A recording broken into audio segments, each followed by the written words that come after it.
동영 말씀 보시겠습니다. 오늘 은혜 받을 말씀은 구약성경 신명기 30장 말씀입니다.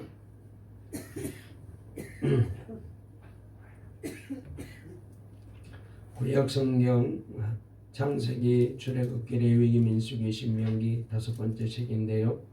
신명기 30장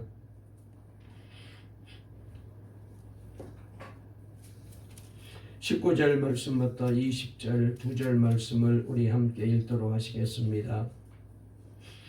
구약성경 신명기 30장은 제가 가지고 있는 성경책으로 구약성경 311페이지에 있습니다.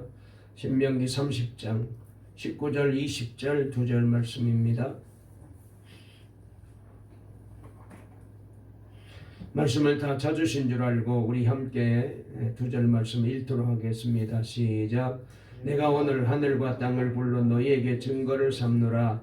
내가 생명과 사망과 복과 저주를 내 앞에 두었은즉 너와 내 자손이 살기 위하여 생명을 택하고 내 하나님 여호와를 사랑하고 그의 말씀을 청종하고 또 그를 의지하라. 그는 내 생명이시요 내 장수이시니 여호와께서 내 조상 아브람과 이삭과 야곱에게 주리라고 맹세하신 땅에 내가 거주하리라. 아멘. 오늘 이 시간도 다시 한번 주님께서 우리에게 말씀을 들려주시는 귀한 복된 날이 될 줄로 믿습니다. 우리 앞뒤 좌우에 있는 분과 한번 인사 나누실까요? 오늘도 말씀으로 은혜 받으세요. 주님이 우리와 함께 하십니다. 다시 한번요. 하나님과 늘 동행하며 삽시다. 네. 지난 주일날 우리가 하나님과 이제 함께하는 것이 최고의 복이라고 말씀을 드렸잖아요. 아마 한 주간 동안 여러분들도 그렇게 사셨으리라고 생각이 됩니다. 주님이 우리 곁을 떠나게 되면은 우리는 그때부터는 빈 쭉정이 인생이 될 수밖에 없습니다. 헛된 인생을 살아갈 수밖에 없어요. 그러나 하나님이 함께 하시면 아무리 어렵고 힘든 일이 있고 고난이 오고 환난이 오고 별의별 문제가 있을지라도 오히려 그것은 복이 됩니다. 하나님이 함께하는 삶이 최고로 귀한 복된 삶을 살죠. 그래서 올해는 꼭 그렇게 되었으면 좋겠습니다. 오늘 설교 제목 한번 따라해 보실까요? 내 삶의 결정을 누가 합니까? 다시 한번요. 내 삶의 결정 누가 합니까? 오늘 이 설교를 통하여 다시 한번 주님의 음성을 듣고 우리 모두가 주님께 맡겨진 그런 귀한 복된 인생을 살았으면 좋겠습니다. 18세기 미국 사회에 큰 영향을 끼친 영적 부흥 운동을 일으킨 그런 귀한 큰 일이 있었습니다. 이것을 이른바 대각성 운동이라고 말하는데요. 이 대각성 운동을 통하여 미국 사회가 다시 깨어나게 되고 영적인 바람이 불어서 그래서 미국이 하나님이 복 주시는 나라로 바뀌어지게 됩니다. 그래서 이 운동은 혼란스러운 미국 사회를 크게 변화시킨 시대의 빛이 되었고 시대의 소망이 되었다고 역사가들은 평가할 정도로 이 영적 각성 운동은 대단한 그런 일이었습니다. 그런데 이 영적 각성 운동의 선두주자로 활동했던 분이 계신데 바로 조나단 에드워드라는 목사님이 계셨습니다. 이분은 바로 이 영적 각성 운동을 일으키는 일에 앞장섰던 선두주자였는데 이분이 어떻게 이런 시대의 사명을 감당하며 영적인 부흥을 일으켰는가를 사람들이 많이들 연구해보고 알아보는데 특별히 그 중에서도 이분은 5가지 결심을 늘 하면서 이 사명을 감당하고 또 하나님 앞에 쓰임을 받았다고 합니다. 5가지는 이런 결심입니다. 첫째로 살아가는 동안은 나의 모든 힘을 다해 살아간다. 이런 결심을 했고 두 번째로는 한순간의 시간이라도 결코 놓치지 않고 내가 할 수 있는 한 가장 유익한 방법으로 그것을 선용한다. 이런 결단을 했답니다. 그리고 세 번째로는 아무리 큰 이익이 된다 하더라도 타인들로부터 경멸의 대상이 되는 것이라면 결코 취하지 않겠다. 그러니까 그걸 통하여 나는 복이 되고 그게 내게 유익이 되고 물질의 복이 되지만 그러나 그걸로 인하여 다른 사람에게 해가 된다면 나는 결단코 그 유익을 취하는 사람이 안 되겠다. 그런 결단을 했대요. 그리고 네 번째로 어떠한 일도 원한 때문에 하지 않는다.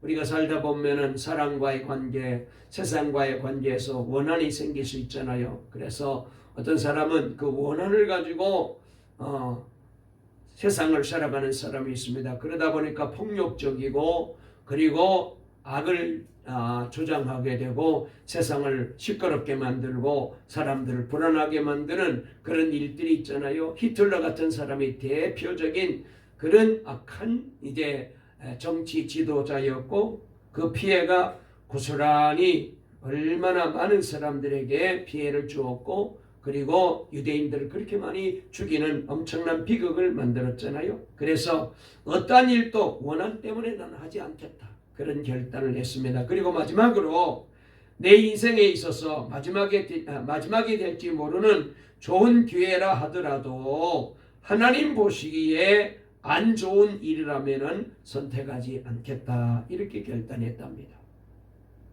그러니까 이 일이 내 인생의 가장 최고의 찬스고 기회이고 내가 복받을 기회가 되었다 할지라도 그런데 하나님이 기뻐하지 않고 하나님이 좋아하지 않으면 나는 결단코 그 일을 하지 않겠다. 다시 말해서 이분은 언제나 하나님 우선순위의 삶을 살고 그렇게 신앙의 길을 걸어간 것을 우리가 잘 볼 수가 있습니다. 여러분, 우리 모든 예수 믿는 신자들은 나는 하나님과 예수 그리스도를 믿습니다. 나는 예수 그리스도와 그의 십자가를 통해 구원을 받음을 믿습니다. 그리고 나는 천국과 지옥이 있음을 믿습니다라고 늘 우리가 입으로 고백을 하잖아요. 그런데 그 진리를 믿는 우리의 모습은 그 진리를 믿는 사람답게 살아가지 못할 때가 많이 있는 것을 보게 됩니다. 도대체 그 이유가 뭘까요? 주님이 주시는 하늘의 기쁨과 천국을 누리며 살지 못하는 이유가 뭘까요? 날마다 함께 하시는 주님의 임재의 기쁨을 실제로 누리지 못하는 이유가 도대체 뭘까요? 그것은 바로 내 마음 중심에 예수님이 아닌 다른 것을 더 사랑하며 거기에 우리의 마음을 빼앗기고 살아가고 있기 때문이라고 말씀을 드릴 수가 있습니다. 그러니 주님께서 우리 인생의 주인이 되지 못하시고 내 인생의 전부가 되지 못한 것입니다. 그래서 우리의 인생은 매일매일의 삶이 예수님이 아닌 바로 나의 유익을 위해서 우리의 유익을 위해서 모든 일을 결정하고 선택하고 거기를 우리가 초점을 맞추고 살아가는 일들이 많이 있습니다. 우리는 매일 이것을 먹을까 저것을 먹을까 이 옷을 입을까 저 옷을 입을까 이것을 하며 살까 저것을 하며 살까 늘 선택하잖아요. 직업을 선택하기도 하고 그래서 학교를 선택하기도 하고 그래서 사업을 선택하기도 하고 그래서 배우자를 선택해서 결혼도 하고 또 여행도 가고 뭐 주식도 투자하고 여러분 이렇게 우리의 매일의 삶은 나의 선택과 결정에 의해서 살아가고 있습니다. 그리고 그 선택에 의해서 우리는 울고 때로는 웃기도 하며 살아가게 됩니다. 그런데 여러분 이것은 안타깝게도 주님 때문이 아니잖아요. 내 욕심으로 그 다음에 내 세상에서 성공을 위해서 내가 이 세상에서 출세하고 잘 살고 다른 사람보다 더 넉넉하고 여유있고 나의 유익을 위해서 내가 선택하지 결단코 하나님이 기뻐하시고 우리가 아까 말씀을 드린 대로 조나단 에드워스 목사님처럼 정말로 하나님이 기뻐하는 일을 위해서 우리가 선택하지 못하잖아요. 그렇기 때문에 주님이 내 삶의 주인이라면 당연히 주님이 기뻐하는 길을 걸어가야 되잖아요. 주님이 원하시는 선택을 해야 되는데 우리가 그렇게 살지 않기 때문에 신앙생활에 기쁨이 없고 즐거움이 없고 행복이 없는 것입니다. 여러분 그래서 신앙의 삶에 있어서 선택의 기준은 너무나도 중요한 일이잖아요. 우리의 영생을 결정하는 일이기 때문에 너무나도 중요하잖아요. 그 선택의 기준이 나라면 내가 주인이고 주님이시라면은 주님이 주인이십니다. 그러니까 내가 오늘 무슨 일을 결정할 때에 여러분 내가 선택하면 내가 내 인생의 주인이라는 거예요. 그런데 주님의 뜻에 맞춰서 주님이 기뻐한 대로 우리가 선택하고 나가게 되면은 그때부터 내 인생의 주인은 주님이신 거예요. 그러므로 그리스도인의 선택의 기준은 오직 예수 그리스도가 되어야 합니다. 모든 결정에 앞서 예수님이라면 어떻게 해야 될까, 어떻게 하셨을까라고 생각하고 주님께 묻고 우리가 결정해야 됩니다. 우리 인생의 주인은 사실은 내가 아니잖아요. 하나님이시잖아요. 주님이시잖아요. 예수님이 주인이십니다. 여러분, 그래서 성경에 보면 우리 주님이 저와 여러분들을 핏값으로 주고 샀다라고 말했습니다. 이제는 소유권이 주님께로 넘어갔어요. 내가 주인이 될 수가 없어요. 이제는 주님의 백성이 되고 주님께 속한 주의 자녀가 되었어요. 하늘나라 백성이 된 거예요. 예수 믿는 성도, 예수 믿는 신자는 우리 주님께서 십자가에 보배 피 흘리시고 핏값으로 저와 여러분들을 구속해 주셨잖아요. 그러므로 내 인생의 주인은 더 이상 내가 아닙니다. 그런데도 불구하고 여전히 내가 주인 노릇하고 내가 왕 노릇하고 내가 주도권을 잡고 내 인생을 좌우지하고 핸들링하고 살기 때문에 예수를 믿고 교회를 다니고 우리가 직분을 받고 몇십 년 교회를 우리가 다니고 있지만은 신앙생활에 기쁨이 없고 즐거움이 없는 거예요. 주님과 아무런 상관없이 그렇게 우리가 살아가고 있는 거예요.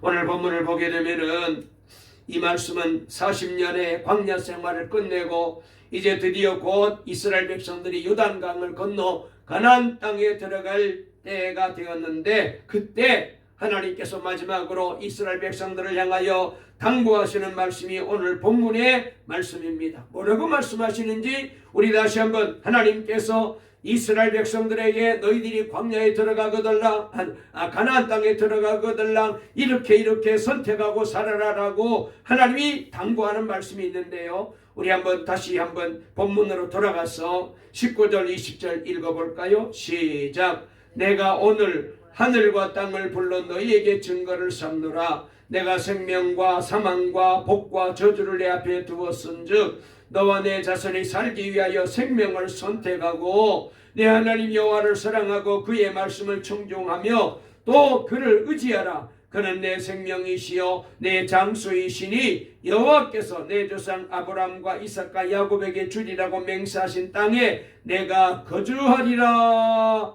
아멘. 자, 저를 보세요. 여기 말씀해 보니까 하나님이 뭐라고 말씀하시냐면은 내가 너희 앞에 복과 저주를 두었다. 그러므로 이제 너는 선택을 잘해라. 네가 선택하는 것에 따라서 생명을 얻기도 하고 복을 얻기도 하고 그리고 네가 선택하는 것에 따라서 화를 당하기도 하고 저주를 받을 수도 있다. 그러면서 말씀하시기를 너희 하나님 여호와를 사랑하고 그의 말씀을 청종하며 그를 의지해라. 그리하면은 그 하나님은 우리의 생명의 주인이시고 내가 오래 살고 그리고 복되게 사는 장수의 주인이시기 때문에 하나님이 너에게 그런 은혜와 복을 주실 것이다 라고 이스라엘 백성들에게 말씀하고 계시는 거예요.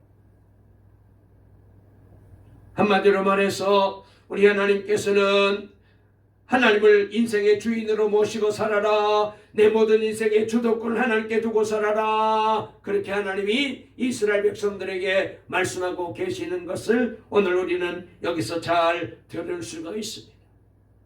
여러분, 오늘 설교 제목대로 한번 다시 물어볼까요? 여러분의 인생의 주인은 누구십니까? 여러분의 인생의 주도권은 누구에게 붙잡혀 있습니까? 주님이십니까? 아니면은 내가 주인이십니까? 내 삶에 내 인생의 모든 주도권이 내가 좌우지하고 있습니까? 내가 핸들링하고 있습니까? 그러면은 여러분 여전히 주님은 내 인생의 주인이 아니셔요. 느헤미야서를 보게 되면은 느헤미야는 모든 결정에 앞서 하늘의 하나님께 물었다라는 기록이 나옵니다. 그러니까 결정권을 하나님께 둔 거예요. 우리가 잘 안 대로 다윗도 전쟁에 나가기 전에 성전에 올라가서 하나님께 기도로 묻고 하나님이 말씀하시면 전쟁에 나갔습니다. 가라 그러면 가고 가지 말아라 그러면 가지 않고 주도권을 하나님께 둔 거예요. 결정권을, 선택권을 하나님께 둔 거예요. 이것이 바로 참 신앙의 사람이요 그리고 믿음의 사람의 삶의 모습입니다. 여러분이 삶을 살아오시면서 어떤 것을 결정해야 할 참으로 많은 중요한 문제가 부딪혀 왔을 때에 예수님이 여러분의 삶의 주인이 되시게 하셨습니까? 모든 선택권을 하나님께 주시고 하나님께 이 문제를 가지고 진지하게 기도하고 또 묻고 또 묻고 또 하나님께 기도하고 또 묻고 여러분 그렇게 살아오셨습니까? 예수님이 여러분의 삶의 주인이 맞다면 여러분의 삶에 결정해야 할 크고 작은 문제가 있을 때마다 주인이신 예수님께 메사의 일을 물어야 합니다. 하나님 어떻게 해야 될까요? 하나님 어떻게 해야 될까요? 늘 하나님께 기도로 물어야 돼요.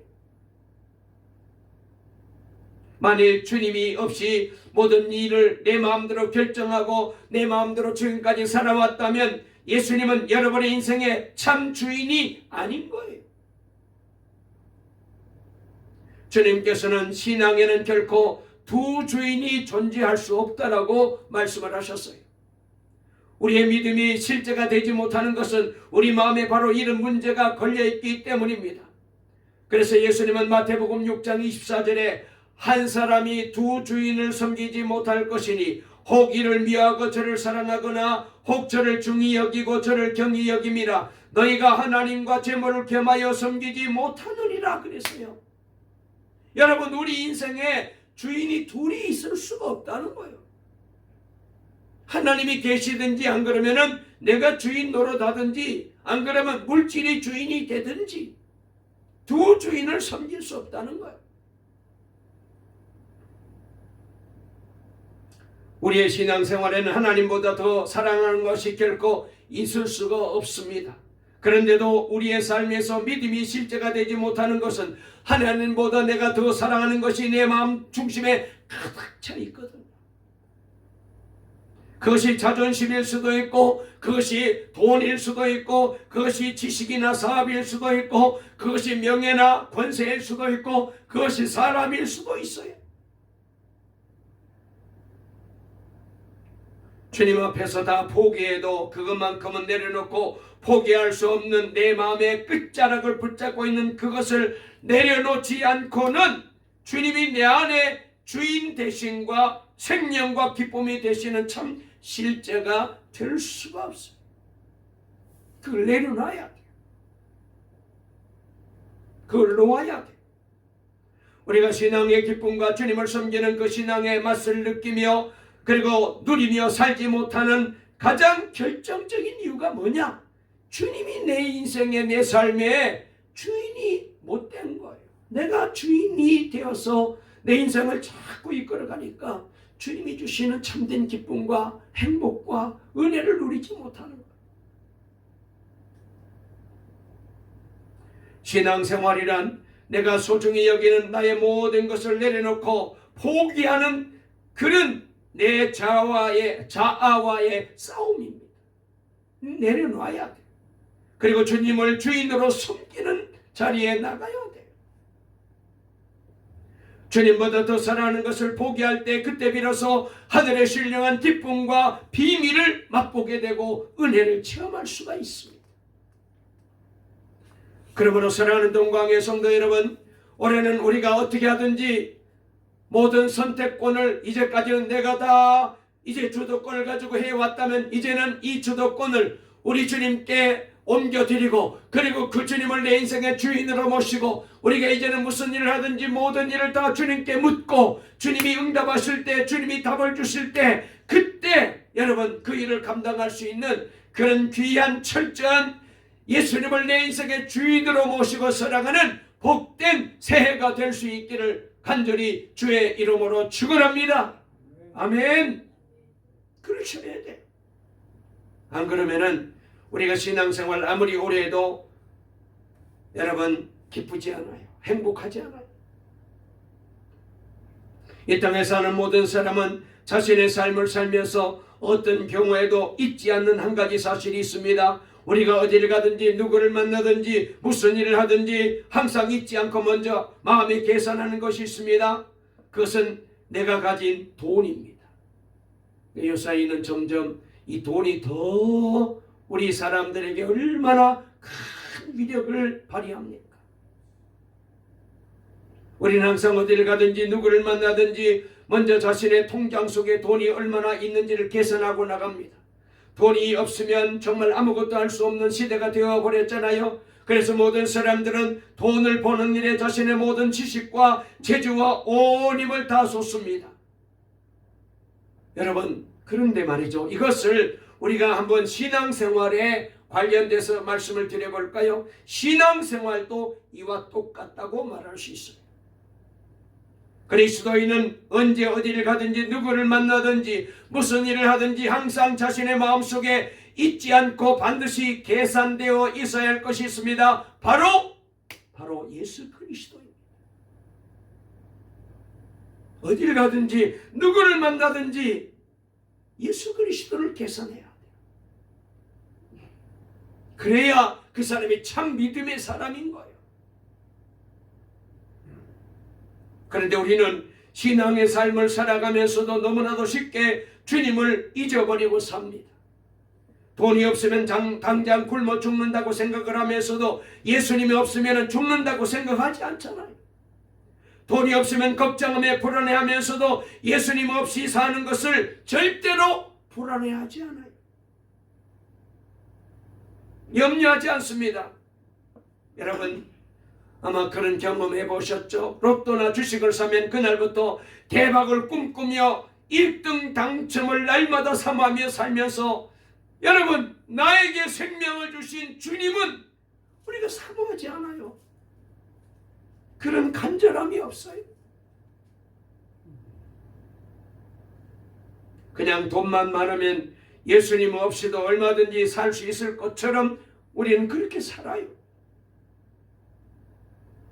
돈이 주님보다 더 우선적이 지금은.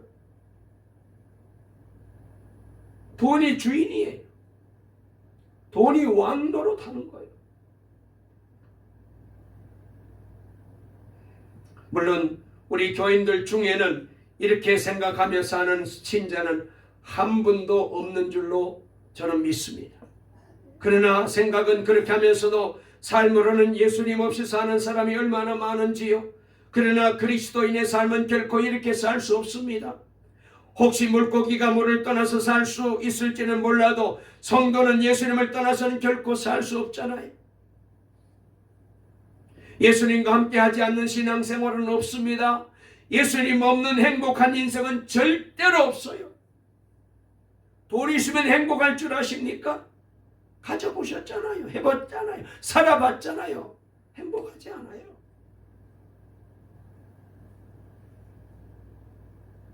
혹시 그리스도를 잃어버리고 살고 있다면, 혹시 잠시 주님을 잊고 살아가고 있다면 반드시 찾아내어서 내 인생과 삶의 주인으로 모셔야 됩니다. 할렐루야! 올해는 꼭 예수님을 내 인생의 주인으로 모시는 놀라운 결단이 일어나기를 주의 이름으로 축원합니다. 아멘.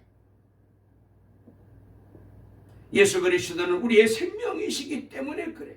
그래서 요한복음 11장 25절에 예수께서 이르시되 나는 부활이요 생명이니 나를 믿는 자는 죽어도 살겠고 무릇 살아서 나를 믿는 자는 영원히 죽지 아니하리라 그랬어요. 아멘. 예수 그리스도를 잊어버리고 사는 사람은 뭔가 허전하고 찜찜한 인생을 살 뿐입니다. 내가 사람들에게 인기도 있고 존경과 부러움을 받으며 또 내가 갖고 싶은 거 다 가지고 다 누리며 산다 할지라도 마음은 늘 공허하고 그리고 불안할 뿐이에요. 그 사람이 죽음 앞에 섰을 때 비로소 내가 예수 그리스도 없이 산 것이 얼마나 불행한 일인지, 자신이 왜 공허한 인생을 살아왔는지를 깨닫게 될 거예요. 여러분, 저와 여러분들이 이 땅에 천년만년 살 사람이 아닙니다. 몰라요. 언제인지 모르지만은 우리 주님 앞에 우리는 서야 돼요. 주님이 우리를 부르실 때가 있어요. 죽음 앞에 서야 돼요.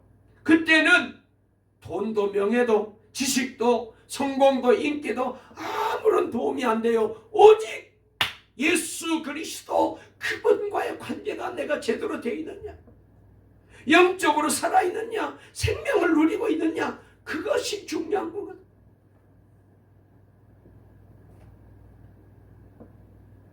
그때 나중에 그 앞에 가서 깨달아다오. 그때는 늦었습니다. 후회해도 소용없어요. 안 됩니다. 방법이 없어요. 지금 기회인 거예요. 사람들은 자신의 인생에 하나님 없이 사는 것을 죄라고 여기지 않습니다. 특별히 우리 예수 믿는 그리스도인들도 정말로 하나님 없이 주님 없이 사는 것이 죄라고 생각하지 않아요. 그러나 성경은 하나님 없이 사는 것은 분명히 죄라고 말씀하십니다. 예수 없이 사는 인생은 생명을 잃어버린 죽은 인생을 사는 것임을 우리는 분명히 성경을 통하여 잘 배웠잖아요. 그래서 신앙이란 우리의 삶에서 내가 가진 돈을 늘 계산하고 늘 간직하고 살듯이, 신앙은 내가 어디를 가든지 무엇을 하든지 누구를 만나든지 항상 내 마음에 예수님을 계산하고 그분 앞에 사는 거예요. 이것이 바로 영생의 삶을 사는 그리스도인의 모습이에요. 예수님이 바로 우리의 나의 생명이시기 때문에 그래요. 주님 없이는 누구도 영생을 얻을 수 없잖아요. 생명을 얻을 수 없잖아요. 그래서 시편 91편 1절 2절을 보면 지존자의 은밀한 곳에 거주하며 전능자의 그늘 아래에 사는 자여, 나 여호와를 향하여 말하기를 그는 나의 피난처요 나의 요새요 내가 의뢰하는 하나님이라 하리니라고 고백했습니다. 여러분, 이 시편 기자의 고백을 통하여 우리가 잘 깨닫게 됩니다. 신앙이란 뭐냐? 내 삶의 최고의 가치를 어디에다가? 지존자이신 하나님께 두고 사는 거라는 거예요. 내 삶의 최고의 가치를 하나님께 두는 거라는 거예요. 그러므로 성도는 마음을 항상 하나님께 두고 그분 안에 거하여 오직 그분만을 의존하고 살아가는 것입니다. 여러분, 사람은 누구나 자기 인생에서 자기가 최고의 가치를 두고 살아가는 그런 이제 삶을 살잖아요. 자기가 최고예요. 갈수록 아이고 내가 최고지 뭐 다른 사람 무슨 문제가 있어. 그래서 자꾸 자기를 높이고 자기를 드러내고 자기를 최고의 가치로 두어요. 여러분, 그런데 다시 말씀을 드리면은 그리스도인은 누구냐? 하나님을 내 인생의 최고의 가치로 두는 사람이라는 거예요. 주께서 결정하시고 주께서 말씀하시고 주님께서 좋아하시고 주님이 싫어하시는 것, 거기에 따라 내가 사는 거예요. 조나단 에드워드 목사님은 그렇게 사신 거예요. 그러니까 그분이 영적 부흥 운동을 일으키는 하나님의 사람으로 귀하게 쓰임받은 거예요. 여러분, 신앙생활이란 이 세상에서 최고 최상의 가치이신 지존하신 하나님께 두고 온 마음과 힘을 다해 오직 그분의 영광과 그분의 이름을 위해서 살아가는 것입니다. 이것이 곧 성도의 삶인 것. 고린도전서 6장 19절부터 20절에 보면 이런 말씀이 있습니다. 지난 주일날 제가 이미 설교했는데요. 그 전 주일에 두 번째 주일날 설교했는데 하나님께 영광 돌리며 살자라고 말씀을 드리면서 이 말씀을 제가 드렸어요. 너희 몸은 너희가 하나님께로부터 받은 바 너희 가운데 계신 성령의 전인 줄을 알지 못하느냐? 너희는 너희 자신의 것이 아니라 값으로 산 것이 되었으니 그런즉 너희 몸으로 어떻게 하라? 하나님께 영광을 돌려라 그랬어요. 한번 따라해 보실까요? 그런즉 너희 몸으로 하나님께 영광을 돌려라. 이 말이 무슨 말이에요? 하나님을 내 인생의 최고의 가치로 두고 사는 거죠.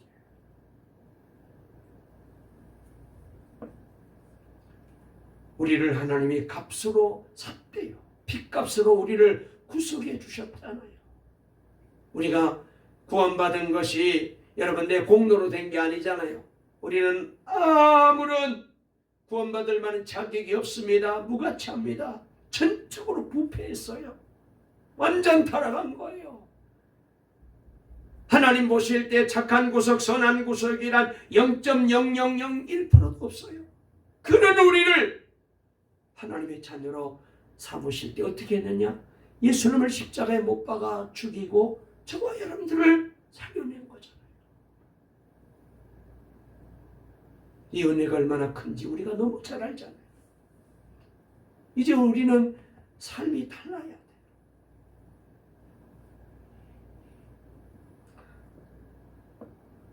성도를 가리켜서 하나님께서 예수의 피값 주고 사신 자기 백성, 따라해 보실까요? 한번 따라해 보실까요? 피값으로 사신 자기 백성.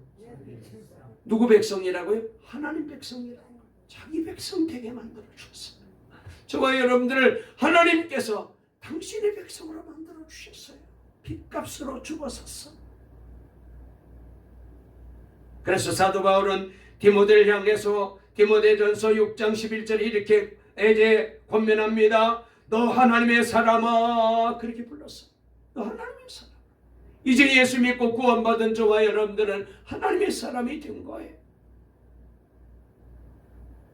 성도는 피로 값주고 산 하나님의 소유된 사람이요 하나님의 것으로 예수님의 것으로 부르심을 입은 사람입니다. 그래서 로마서 1장 6절에 보니까 너희도 그들 중에서 예수 그리스도의 것으로 부르심을 받은 자니라. 예수님의 것으로 부르심을 받은 자들이라. 구원받은 자도 저와 여러분들 향하여 바울이 말합니다. 너희는 예수님의 것으로 부름받은 자다. 말씀을 정리하려고 합니다. 성도가 예수님의 것이라는 말은 성도는 이제 자기 마음대로 사는 것이 없다, 그 말이거든요. 내게 주도권이 없어요. 내가 주인이 아니에요. 우리가 예수님의 것이라고 말하면서 자신이 주인이 되어서 자기 마음대로 산다면 그것은 말이 안 되는 얘기잖아요. 자기 마음대로 인생을 산다면 그것은 자기 것이지 어찌 예수님의 것이라고 할 수 있겠어요? 남의 것을 그러면 도둑질하는 것이지. 이제 내 것 아니에요. 주님의 것입니다. 성도가 예수님의 것이라면 성도의 모든 삶은 예수님의 필요에 따라, 하나님의 말씀에 따라, 주님의 인도하심 따라, 성령의 감동하심 따라 사용되고 살아야 돼. 사나 죽으나 주님의 것으로 살아야 돼. 예수님께서 우리를 자신의 핏값으로 사놓고 이제 너희 마음대로 살라고 하실까요? 결코 아닐 것입니다. 우리 마음대로 살라고 예수님이 십자가에 죽지 않으셨어요. 우리 마음대로 살려고 예수님이 부활하지 않았습니다. 우리 마음대로 살라고 하나님께서 우리를 구원하시지 않았어요. 우리 마음대로 살라고 성령님이 우리에게 오신 게 아니에요. 성도는 오직 하나님의 이름과 그분의 영광을 위해서 사는 사람입니다. 그래야 할 때 주님은 하나님의 백성된 우리를 결코 고와 같이 버려두지 않고 내가 끝날까지 너와 함께 해주시겠다 약속하셨어요. 여러분, 올 한 해 이 기쁨을 누리는 우리 동강의 모든 성도님들 다 되시기를 주의 이름으로 축원합니다. 이제는 내 인생의 주도권을 주님께 넘겨드립시다. 그래서 주님께 묻고 주님의 말씀을 듣고 성령의 인도하심 따라 날마다 우리가 그렇게 살면은 우리는 예수님의 것입니다. 하나님의 소유가 된 백성입니다. 그리할 때에 우리 주님께서 우리와 함께 하시고 놀라운 은혜, 풍성한 은혜, 말로 다 할 수 없는 기쁨을 누리며 살아가는 복된 2024년 새해가 될 줄로 믿으시기를 주의 이름으로 축원합니다. 살아계신 하나님 아버지 감사합니다. 하나님의 은혜 가운데 오늘 또 복된 귀한 주의 날을 허락해 주시고 이 시간 주님 앞에 나와 예배 드릴 수 있도록 인도해 주시니 감사합니다. 아버지 하나님, 내가 예수님의 것이라고 고백은 했지만, 그렇게 늘 말은 하고 생각은 하고 그렇게 믿고 있었지만, 그러나 실질적으로 내 삶의 주인은 내가 주인이었습니다. 내 삶의 모든 결정을 내가 다 했습니다. 하나님은 제껴놓고 예수님은 제껴놓고 성령의 감동도 무시하고 내가 하고 싶은 대로 하고, 내가 살고 싶은 대로 살고, 내가 가고 싶은 대로 가고, 내가 먹고 싶은 대로 먹고 마시고, 그렇게 우리가 살았습니다. 아버지 하나님, 이제는 올해는 달라야 될 줄로 믿습니다. 우리 모두가 우리의 삶의 주도권을 이제는 우리 주님께, 예수님께 넘겨드리고, 그리고 주님이 인도하시는 대로, 주님이 말씀하시는 대로, 우리 하나님이 인도하시는 대로 그렇게 우리가 나갈 때에 생명을 얻고 복을 얻게 되고 풍성한 은혜와 그리고 기쁨을 누리며 살게 될 줄로 믿습니다. 주여, 우리 동강의 모든 성도님들, 이제는 내 삶의 결정을 내가 하지 말고 주님께서 하시도록 주도권을 주님께 넘겨드리고, 날마다 주님 앞에 무릎을 꿇고 기도로 묻고, 그리고 말씀을 듣고 성령의 감동하심 따라 날마다 주님이 기뻐하는 바른 삶을 살게 도와 주시옵소서. 예수님의 이름으로 간절히 기도 올리옵나이다. 아멘.